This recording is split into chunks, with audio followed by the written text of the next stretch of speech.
He is a school psychologist, and he is boots on the ground at camp with campers and staff mental health. And we're very honored to be with his brother, Zach Blumpkin, who is a child psychologist with Columbia University. And he is going to talk from an academic perspective about what is homesickness and anxiety. And the two of them will hopefully give us some tools that, you guys can take back and speak with your children, and we'll have a great experience. So, and there's also Blair DeMayo, our camper experience director. She's going to be heading up all the technology.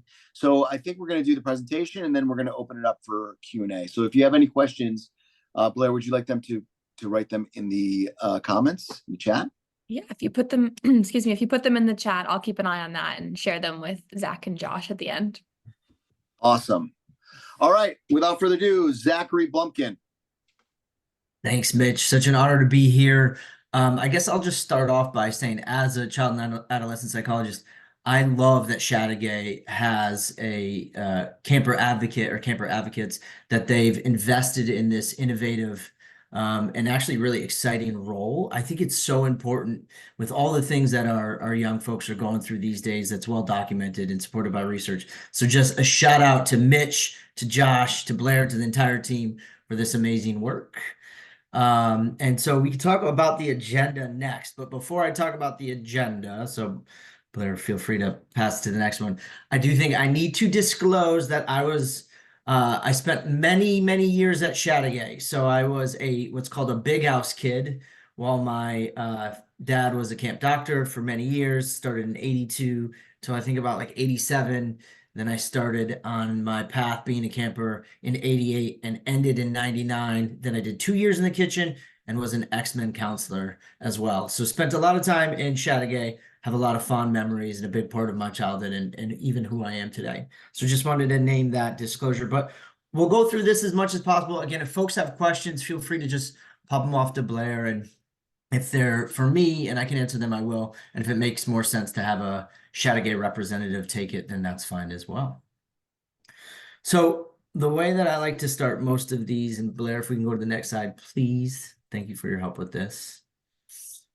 The way that I generally like to start some of these talks is really giving folks a little bit of psychoeducation on where some of this stuff comes from, because I think it's actually really hard to get reliable evidence-based intervention on how these things or where these things really come from. So the amygdala is an almond-shaped part of the brain, and it's a really important part of the brain that plays a role in anxiety and detecting threats. And when we think about anxiety, we think about anxiety as sometimes being a helpful thing and other times being something that gets in the way of functioning, could get in the way of school, could get in the way of social situations, family relationships. But when we notice that it's getting in the way, we know that the amygdala may be a little bit overactive, right? We're able to look at imaging studies, we're able to look at research to indicate that it's a little bit overactive, that the size might be a little bit off and the structure might be a little bit off. So we're able to actually see biological differences in folks who are struggling from anxiety. We're not going to spend a lot of time talking about anxiety disorders today, but I just wanted to highlight that we do know that it's biological. And folks will say, okay, so where do the biological differences come from? Well, I think most of us on the call are probably familiar with nature and nurture. Part of that is coming from the genetics, and genetics that were passed down from generation to generation, right? And these give us predispositions to possibly having issues with a number of different health and medical issues, anxiety being one of them. The other part is environment. Environment plays a role in impacting how we might deal with different difficult moments throughout our life. And environmental stress or traumatic events can trigger a genetic predisposition that was sort of already there under the surface. We also know that there's psychological factors and just makeup, that individuals are born certain ways and they just might have a higher propensity to act or respond to situations with a little bit more discomfort or a little bit more of what we would call kind of a negative emotional state that is manifested in anxiety. So that gives us a little bit of a background in talking about it from a biological perspective. And then often, and we can go to the next slide, Blair, when folks face really anxiety-provoking situations, they respond in 3 different ways. It's usually fight, flight, or freeze. And these are not responses that we can control. And many of us have probably experienced these different moments. If you were in New York City and you did not notice you were standing too close to the yellow line and the train comes in, boom, it might just occur in that moment in milliseconds. We have no control over it, right? And they're actually adaptive responses. Flight is adaptive if you need to run away, and fight is adaptive if you have no choice but to take care of that tiger standing right in front of you. And sometimes freeze is the first moment of figuring out how you're going to deal with that situation. But again, moving away from the biological basis or the disorders and talking about anxiety in a more normalized way, in a way that we all experience it. So next slide, please. I love this graphic because it's pulled from an upcoming film, which is Inside Out 2, which is coming out in June. Probably means it's going to be a good film, and it's a film that Josh just gave the thumbs up on. Inside Out is a big favorite of us therapists and folks who work with children and adolescents. But that new character is anxiety coming out, so I'm loving that they're going to tackle anxiety. But truly, anxiety is normal, and it's also really helpful. When I say it's normal, at least 1 in 5 children experience pretty significant anxiety, and most of us on this call have experienced anxiety in different points in our life. But the way that it's helpful is when we're feeling a little bit anxious, it can increase our alertness, what's going on around us. So think about that moment before you gave a presentation, or when your kids were going to play in a soccer game or do some sort of musical performance, whatever it might be. It can heighten our alertness in what's going on, which is actually mitigated by certain stress hormones that we have no control over. And that can be really helpful in those moments. It can also improve performance. So it can allow us to be in a more aroused state and aware of what's going on, and ability to sharpen our focus and improve or recall information, as well as boost creativity. So that performance can go up with just a little bit of anxiety. It can also motivate us to act. So if we're nervous about an upcoming event, anxiety can lead us to prepare for that event in a sort of helpful way. So a little bit of anxiety or some anxiety can be really helpful in these ways. And we really want to normalize that for our kids who are going to camp for the first time, or maybe you're going to camp for multiple years and it's becoming a little bit of anxiety and you're noticing some anxiety. The next slide is really going to highlight the differences between anxiety and what we think of anxiety disorders, right? And so we're really talking a lot about that left column, that anxiety column, but anxiety disorders really have that impact of interfering with day-to-day life, right? So with kids, academics, schools, extracurricular activities, family relationships, family functioning, that sort of thing. Anxiety disorders often come out of nowhere, and they're pretty frequent, and they're really intense. They're also lasting quite a long time, right? For weeks or months. And we're seeing a lot of the physical symptoms going on: sweating, trembling, lightheadedness, racing heart, which sometimes gets mistaken for physical illnesses. And a lot of times our teens or children are reporting this is impossible to manage. While normal anxiety is just a reaction to stressful situations, which could be going to camp, or some of you may be facing end of the year tests with your kids, or separations that may be coming up with friends or things like that. It generally has a start and an ending point. You can see it started, it occurred, and now it's over because maybe that test is over or whatever event occurred. Again, anxiety, a little bit or some anxiety can be helpful and motivational, right? And then it lessens significantly after that event has occurred. It can often help you feel better if you engage in relaxation exercises, which we'll talk about. And then it is sometimes a response to toxic situations. So that could be bullies at school and so on and so forth. The next slide I really like because it kind of highlights this really tricky situation that children are, and Josh and his team, as well as Mitch and everyone, are kind of aware of at Chateaugay, which is sometimes anxiety manifests in different ways. And so if you have an angry child, if we get underneath that anger, we might figure out that the anger is just a cover-up for feeling really worried or scared about a certain situation. We also see anxiety manifest in difficulty sleeping. It could be difficulty falling asleep or staying asleep, or another thing that we think about are early morning awakenings where they wake up at like 5 and they cannot get back to bed. Defiance is another way that we think about anxiety possibly manifesting. So absolutely, I'm not going to do it, right? And sometimes when we're working with kids, and again, Chateaugay is well aware of this, because they're saying, no way I'm going to do this. When we think of it from a perspective of, okay, they're just being oppositional in that moment, but really in that situation, they're really nervous to get into that water, or they're really nervous to engage in that activity or do those next steps. A lack of focus can also be a symptom of anxiety, or it can be a manifestation of anxiety. So difficulty paying attention. Avoidance is obviously kind of a common one and a big one that we see, where kids really don't want to engage in that moment. That kind of negative emotional state can also be somebody who's struggling with anxiety. So we're going to talk a little bit about this, but there might be some negative comments that come up about camp, whether they're aware of, whether they've been to camp or not. And it's sort of a little bit of that worry or concern. And we want to kind of understand what that worry and concern is so that we can intervene appropriately. Over planning is a big one, and maybe some of us on the call are used to that, but trying to figure out every step of the way. I know a lot of folks when they're figuring out flights and airports, right? It's like, okay, what time am I going to wake up? What time am I going to order the car? How early am I going to get there? Do I have TSA like all those steps? When truth be told, we can plan over and over again, but unfortunately, we don't have a lot of control over the universe, and there just may not be an Uber at that time if you're ordering a car. I'm not going to really go into chandeliering a lot. Josh and I were giggling about that when we were reviewing the slides earlier, because that's just not a big one that I see, but they're commenting on the idea that somebody sort of flies off the handle for unknown reasons. So I imagine that is possibly something that you could see with anxiety as well. Next slide, please, Blair. So what to look for. So if you're curious, okay, what's going on with my child? Are they anxious about camp, or is it me who's a little bit more anxious about camp? Number one thing you might want to think about with verbal cues are excessive worrying or complaining.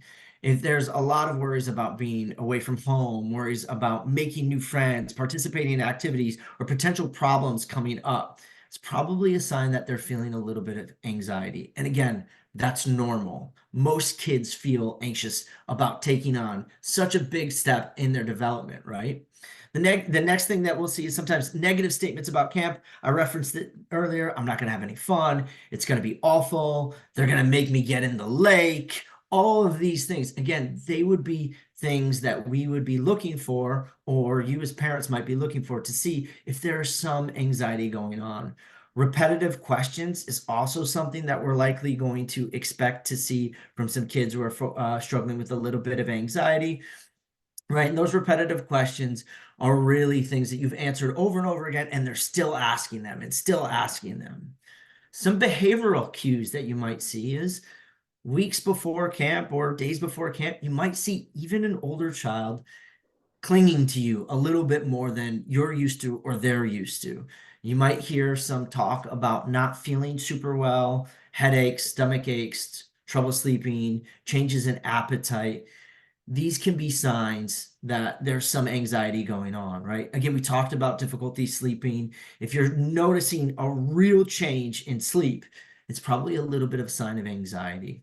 Irritability and outbursts, again, something that we might see with kids who are struggling for anxiety. And while we don't like it, it's not fun. It's also something that would be expected. And we, again, really want to normalize that there is some anxiety.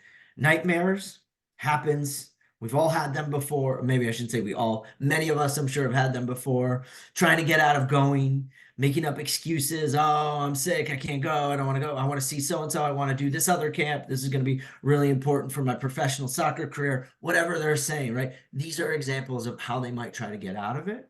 And then sudden change in moods as well. So we're going to talk about how to deal with it, but I just want to highlight, if you're seeing some of these things, we want to normalize it for yourself to help regulate your own emotions, which is going to be a big part of the intervention. So Blair, if we can jump to the next one, please. All right. I don't know how much folks are paying attention to the talk, but I will say, if you are going to take anything from the talk, it is this slide and probably this first bullet point, which you as parents, in my professional opinion, your goal is not to eliminate anxiety. And the reason why is there's always going to be anxiety. There's always going to be things to worry about. Your goal as a parent is to help them manage it, to utilize effective coping skills to decrease some of the anxiety so that over time they feel more confident in their ability to deal with it. So, what do we want to do as parents? We want to take their concerns seriously, right? We want to express to them that we understand where they're coming from. And validation, in my opinion, is one of the most effective ways to do this. A lot of people get validation confused with praise. Praise is, you're doing a nice job. I'm really proud of you. Validation is a little bit different. Validation is communicating to somebody that you understand where they're coming from, you understand their emotions, their thoughts, and even their behaviors. You don't have to agree with somebody to validate them. When you validate, when you communicate to somebody, I get it. I see that you're feeling this way. I see that you want to respond this way. I understand that you're thinking this way. When you communicate that to somebody, their dysregulation decreases. They feel calmer. They feel seen and heard.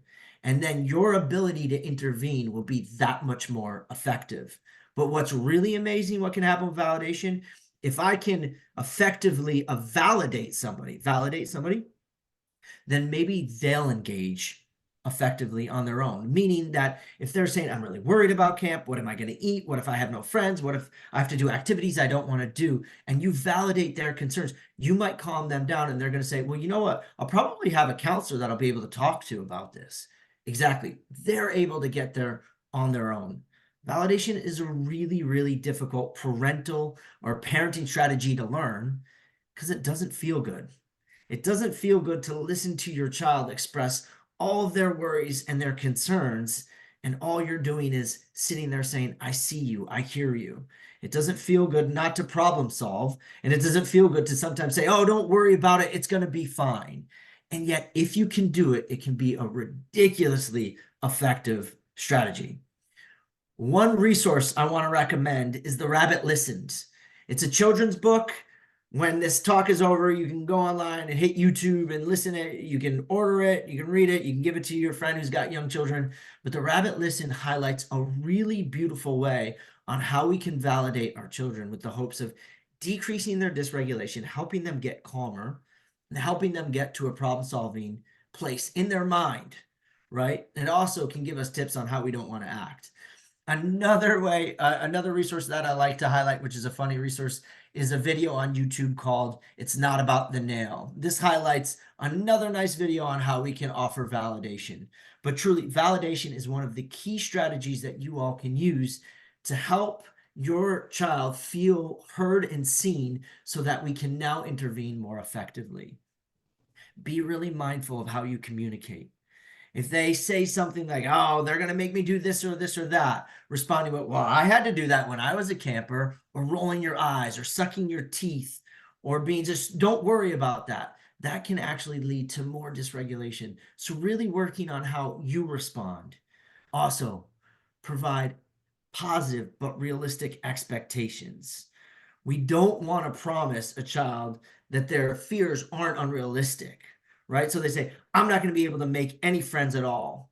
What we want to try to do in that moment is say, yeah, it might be really difficult to make friends initially. And over time, I know this is something that you can do. Instill confidence in them. Provide a way for them to help manage that anxiety and respond in a way that validates and takes it really seriously over time. These are things that I really want you to do and that can be really helpful and for things for you to think about. Blair, if we can pop to the next slide, please.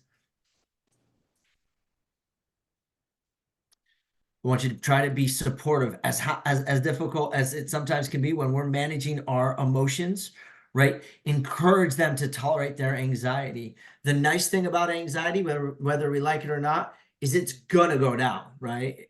We call it habituation. Over time, they will get used to that anxiety. So giving them confidence and supporting them, being positive, validating them will allow them to get to a place where they can manage and tolerate their anxiety. And taking this beyond camp, this is a phenomenal skill that they can learn at a young age, which will then generalize to applying for college, participating in sports or performances, meeting new people, engaging in new experiences throughout their life. And what we want to do is really communicate to them that we think you can do it. You got this, being supportive and encouraging them to tolerate them.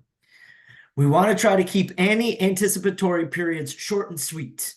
So specifically when I think about this at camp, and I've been thinking about this for myself, which I didn't disclose, I will have a first-time camper who's going to be going this year. Very excited for this. But when I'm thinking about the goodbye, it's probably going to be a short and sweet goodbye, right? I'm going to follow whatever Chateaugay says to do, whether it's about helping unpack or this or that, or not doing that. But really, I'm going to try to keep that goodbye as quick as I can. I don't want to elongate that, right? And we're going to talk about how to deal with communicating that early on, right? The other thing is think through some of the situations that might be making your child anxious. It's okay to talk about it. Sometimes as parents, we have fears about opening it up, but really when we shut it down, that can lead to feelings of not even being able to talk about it and leading to more stigmatized emotions about it and negative emotions about it. Open it up, talk about it. What are you worried about? What are you most worried about it? And then here's the other thing, parents, which as a parent of 3 boys, is not easy, but it's also modeling healthy ways of dealing with that anxiety. So your own anxieties about sending your child to camp, how are you dealing with that in a way that models for your young child in a way that we want them to respond in a similar way? All right, if we can go to the next slide, please. These are some of the things to avoid, right? And this is hard as parents. I'm going to be real, and I want to be super clear, being really non-judgmental. Some of these things that I say to avoid, I don't avoid. And my wife will then smack me in the back of the head and say, I thought you were an expert in this. How come you're doing this when you tell other parents not to do it? So we all try. We try to be non-judgmental towards ourselves, towards each other. But these are things just to keep in mind of trying to avoid. So negative reinforcement is a fancy way of saying rescuing. It's removing them from the anxious situation so their anxiety goes down. We want to do our best not to do that. We want to, again, support them, validate them, hear them out, and if we're in an anxious situation, provide them support to get through it. When we remove them from that anxious situation, we're actually reinforcing or increasing the chances that more avoidance will happen in the future. So if you have a child that's struggling with a lot of avoidance, then you're probably going to want to start small, but really do a lot of exposure. Have them engage in whatever's making them a little bit nervous and build on that over and over. We're going to talk more about that and what that separation will happen. Avoid calling them out about being anxious or worried about camp in front of siblings and friends. So-and-so is not nervous. They've gone for years. They've been fine. We want to try to move away from that. Avoid promises. Promises you can't keep. Promises that's probably not in the best interest for your child. So things like an early departure from camp due to homesickness. And we'll talk a lot about homesickness at the end. We're going to want to try to avoid that. If you're feeling really bad after day 1, I promise I'll come pick you up. We want to try to avoid that, especially if that's a promise we're not going to keep. If you're really feeling homesick, I'll talk with your counselor about speaking with you every day on the phone. We're going to want to avoid that because if that's actually not helping your child, we're not going to want to do that. Reassurance seeking. We sometimes hear this where, again, our child or teen brings up something over and over and over again, and they're really seeking a lot of reassurance from you. We really want to respond once or twice and then say something along the lines of, I understand that you're really worried about this. We discussed this. You got this. A little bit of adolescent praise, like the head nod or a fist bump, can be good for adolescents or for adolescents, but also children who are feeling really, really anxious. But again, if they're seeking a lot of reassurance on multiple topics or one topic, we want to move away from that. And that communicates, you got this, you can handle this, which will increase their ability to deal with some of these anxious moments more effectively. And certainly, we want to avoid shaming. You know, I'm not going to be able to make any friends. It's going to be too difficult to do some of the sports. I don't want to do any of the arts and crafts. We are acting crazy. Don't worry about that. Why are you being like this? We really want to move away from that. And I want to be very non-judgmental. Sometimes when we as parents have those shaming comments, it's because we're having difficulty tolerating that ourselves. And that's coming back. It's slowing things down and recognizing they're feeling a little bit anxious. That's okay. We're going to keep moving on. All right, next slide. So what can we do? we can open the communication, create that safe space. Let them know if you're on the call and you want to have that conversation 4 weeks out from the start of camp, sit them down and say, I just want you to know, you're saying you're not anxious about camp, and that's okay. It's also okay to be a little bit nervous about camp. Validate their feelings. Put a positive frame on it. Camp is fun. We all believe that. That's why we're sending our kids to camp. Talk about how exciting all the activities they're going to get to do, the new friends they're going to make, the fun memories they're going to create. Talk about evening activity. One of my absolute favorite parts of Camp Chateaugay, about the fact that, guess what? They're not going to have to go to the salad bar if they don't want to. Another fun part of camp. Put that spin on it, but be realistic about the aspects that are really fun. That autonomy that they have being a camper. These are important things. This is an adventure that they're going to go on and learn all of these skills and become independent and confident. And it's going to translate to all these different times later on in their life. And it's things that we want them to be excited about, because it really is an adventure, right? It's also about preparing them, giving them autonomy and control, right? This could be camp gear, traveling, or meals. I'll give you a very concrete example. With my 9-year-old, we did a little bit of camp shopping on Tuesday night. He got, and this is no joke, the ugliest comforter I have ever seen in my life. It's black with neon, and then he got these aquamarine sheets. I would have never chosen them in a million years. If he wants them, all right, you can get those colors, right? And he's got control over that. After we did the shopping and he got to pick his sheets and he got to pick this weird laundry bag and he got to pick the color of the embroidery on the trunk that we got, we finished, and his response, no joke, was, camp shopping is fun. I mean, what 9-year-old thinks camp shopping is fun? But the fact that we gave him some autonomy, we gave him some independence on that, got him engaged. Talk about the traveling. Maybe what's the meal you're going to have the night before? Thinking about different things, ways you can give them autonomy when possible. Practicing separations is something that I'm doing in our home, something that I would encourage other folks to do by trying to do sleepovers. Start with the sleep under by just practicing the sleepover and then picking them up right before bedtime if possible. But this can be a good way to get them doing some of those separations if separations are sometimes hard. For sure, packing familiar items, whether it's blankets or photos or clocks or stuffed animals, something that gives them that sense of home while they're at camp.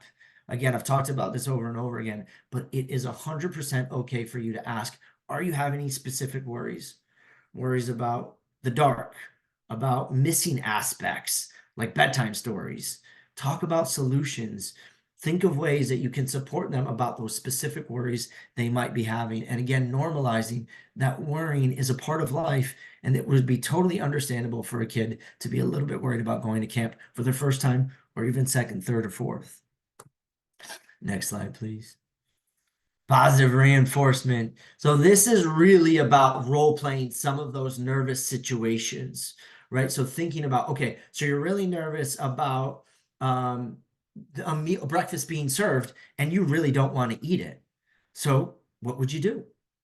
I don't know. What could you do? Maybe could you ask the counselor who's sitting at the table? I guess. How would you ask them? Well, I would say, can I get something else? Yeah, but could you be a little bit more specific? What else would you want? Right? I've spent time at Chateaugay even recently, knowing that Chateaugay is flexible. They're there to support your kids, to help your kids. Getting them something to eat, supporting them in that way is certainly something that they're going to be willing to do, and supporting them in that way. So role-playing that can help them feel more prepared and decrease that anxiety. Having some positive self-talk. When they're talking about, whereas I'm going to be really lonely, how can we flip that to be positive? Now, I don't want it to be positive and not supported by evidence. So I want it to be positive and supported by evidence, which might be, I'm going to be really lonely, might be the first day or two might be a little bit awkward, and everybody's in the same boat. And most likely it's going to be you're going to make friends really quickly. And by the way, friends of all ages, friends from Canada, friends from the States, older friends, younger friends, friends with counselors. It's going to be fun, right? So flipping that on their head to be a little bit more fact-based in that moment. There could be also visualization techniques. As somebody who's played sports and who does some coaching, this is a big part of what we do, right? It's a big part of what you do in performance is visualizing. Where are you going to be? What are you going to say? How are you going to do this? Really imagining this out loud. But additional tips, talking to the counselor, to the unit leaders. You know, I'm sure Josh will have things to say at the end of the talk, talking to the camper advocates and the directors.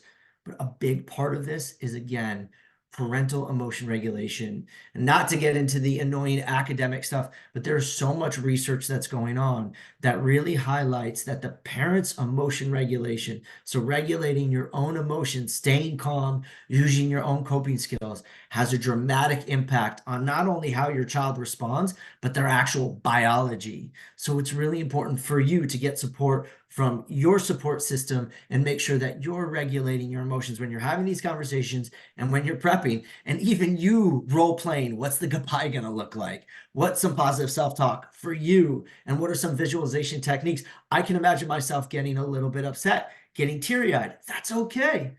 I might key your child into that happening and say, that's normal, that's okay, and this is what the goodbye is going to look like, and then we're moving on. Next slide, please. Thank you, thank you. So this is developing that game plan. So what is the game plan going to look like? Mealtime, nighttime, goodbyes.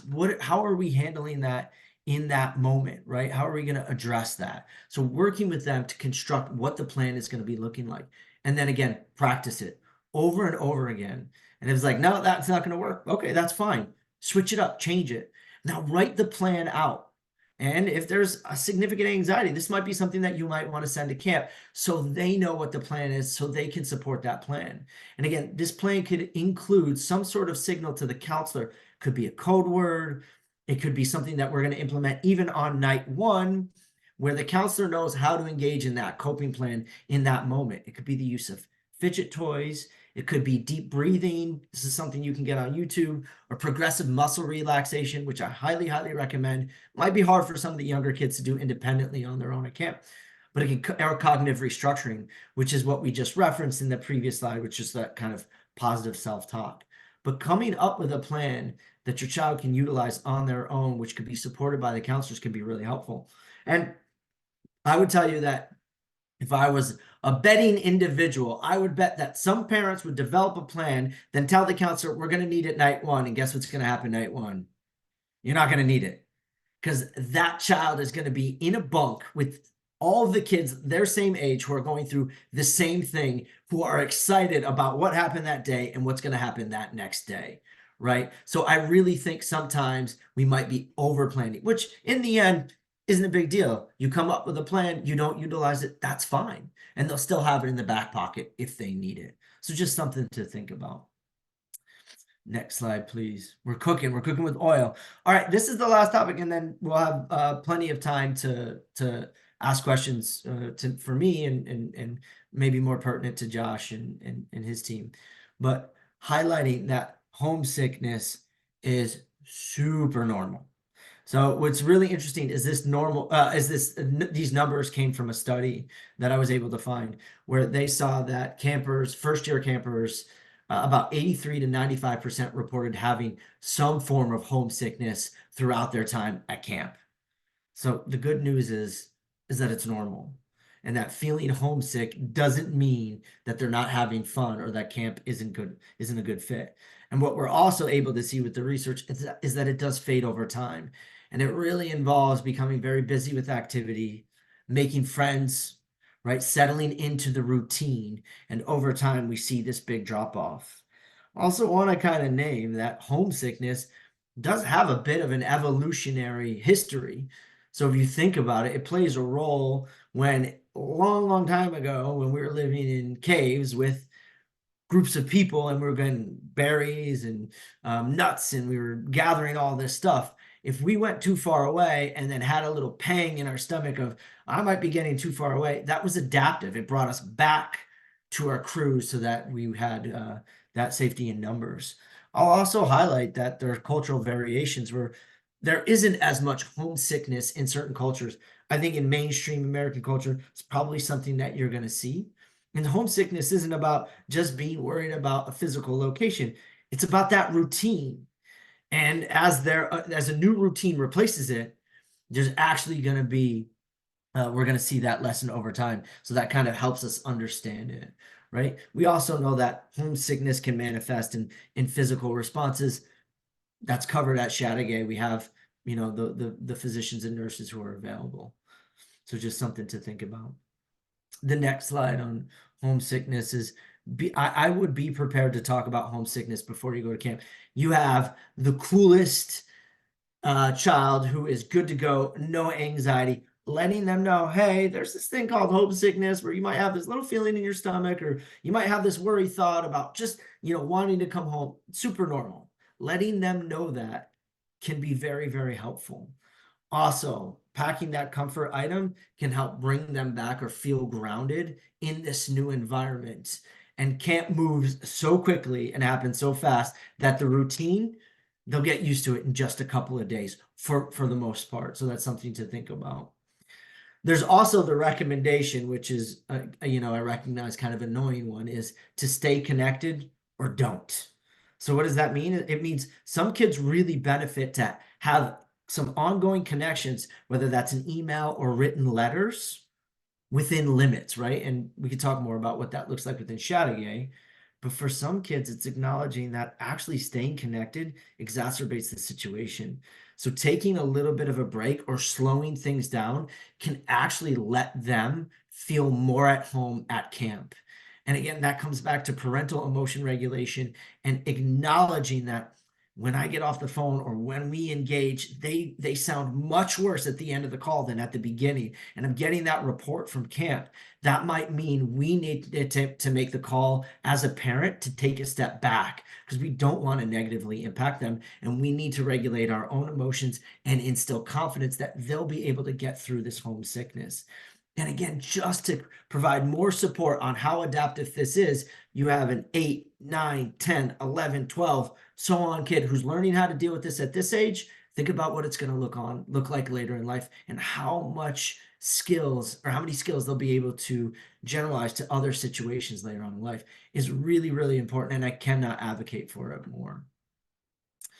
For this next slide, really encourage them, if they're communicating homesickness, to jump in. You got to jump into those activities that you want to do, or those new activities that you always wanted to try. Those ones we saw on the website: rock climbing, wakeboarding, water skiing. I'm picking my favorite ones: soccer, lacrosse, rollerblading, gymnastics, arts and crafts, whatever those things are, right? Think about throwing themselves in the friends and in the activities.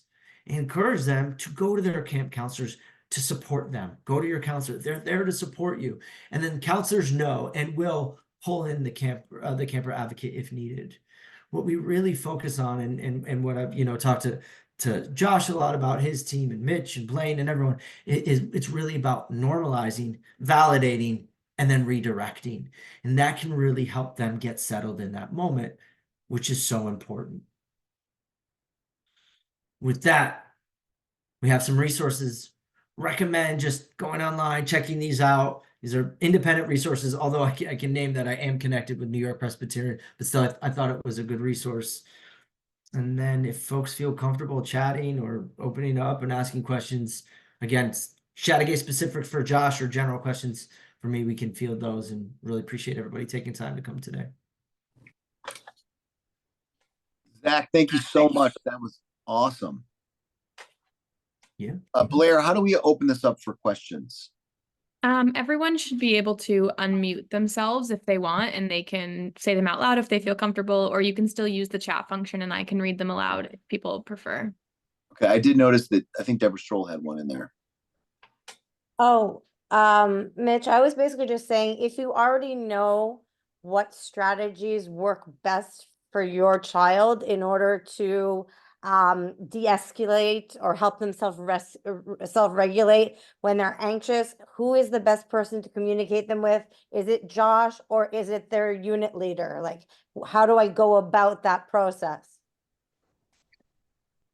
Do you want me to go, Mitch? Sure. It's a great question. You can share it with me.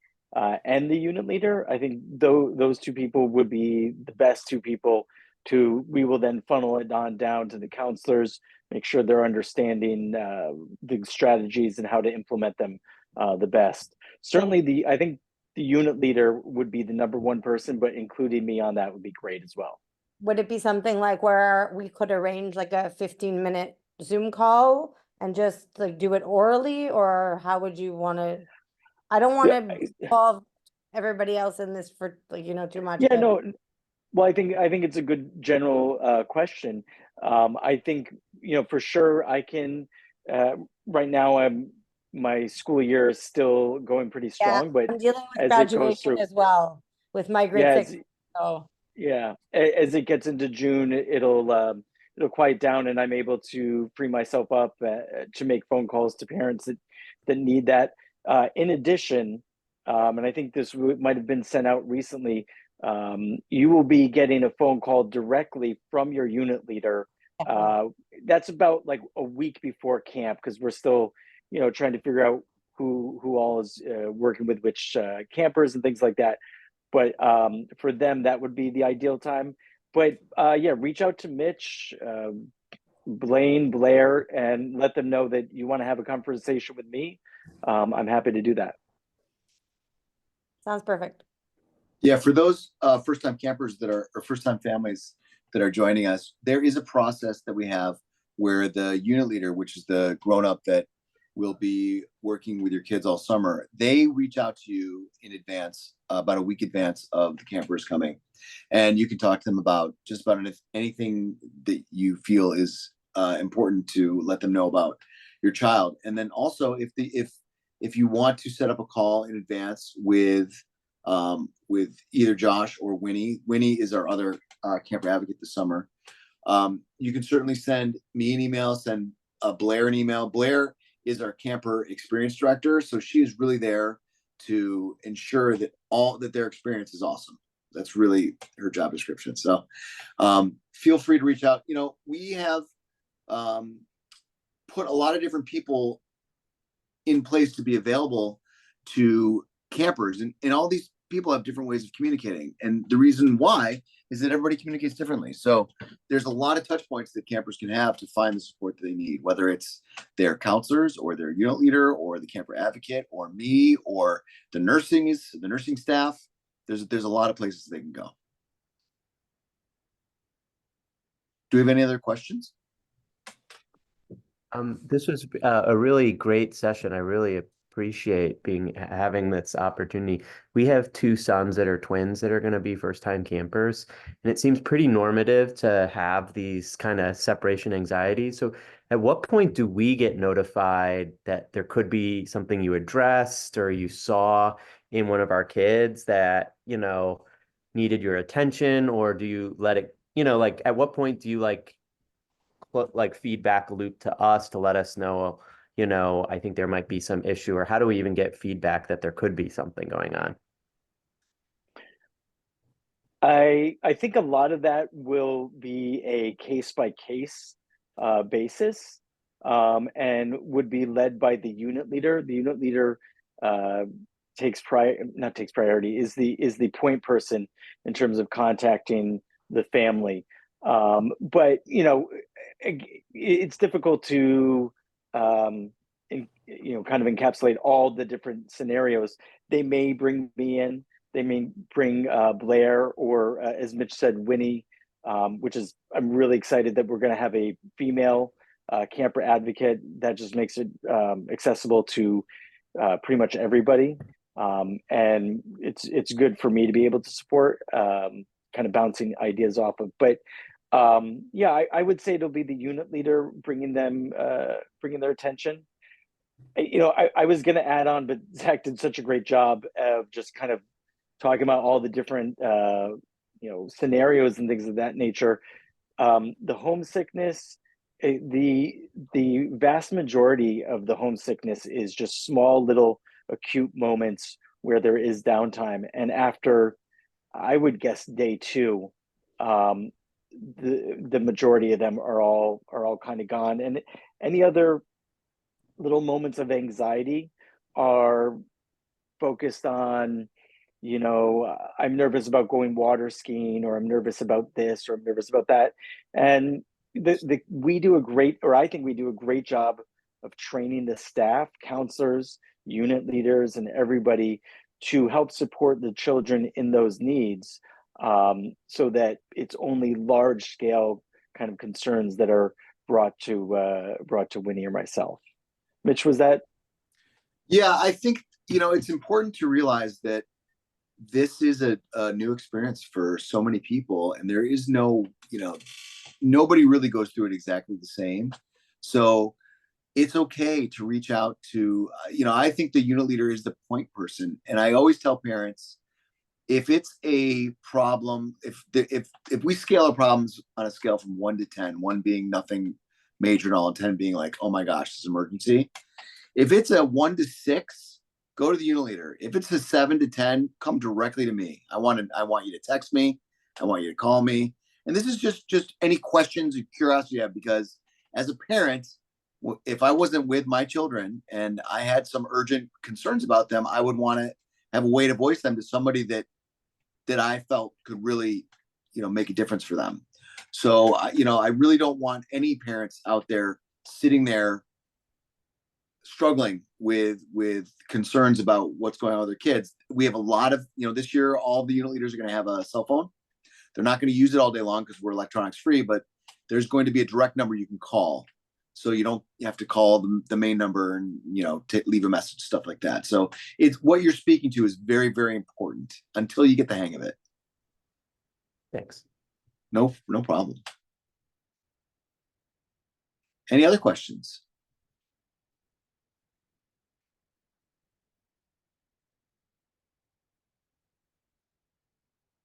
Anybody want to type anything in the chat? Anybody? Well, listen, we'll just give it another minute. This was great. Zach, Josh, Blair. Hey, Mitch. Yeah. This is Danielle. Can I ask a quick question? Zach, I haven't seen you in like 1,000 years. This is Danielle Schwarz. But anyway, you said something about like muscle relaxation technique. Can you? But then I missed it. Yeah. Hey, Danielle, it's nice to hear your voice again. So, what I would recommend, if folks have a child that you think would really respond from some breathing techniques, is going on YouTube and looking up progressive muscle relaxation. And a nice recommendation for a parent is to actually do it themselves and find the video that they think would really speak to their child, and then you can present it to them. And progressive muscle relaxation is an exercise that you can do on your own wherever you are, and it just involves tightening and then releasing different muscles in your body in a progressive fashion. And it often, when you're finished with that exercise, and it can be as long as 2 minutes or 5 minutes or whatever, you feel much less stressed and much more relaxed. And so it can be a great strategy. For the younger kids, it might be harder to do. And instead of doing that, you might want to think about doing some form of a breathing exercise, which again, you could just type in YouTube, like paste breathing, and find a video that you think would speak to your child, and then practice that over time. But these skills can really, again, be generalized to performances or before taking tests or anything, any anxiety sort of provoking moments. These can be really, really helpful strategies that have evidence to support them. They're not just kind of hocus pocus stuff. This is all research-backed intervention. So it can be really helpful. I like to teach box breathing as a breathing technique, and it's very simple.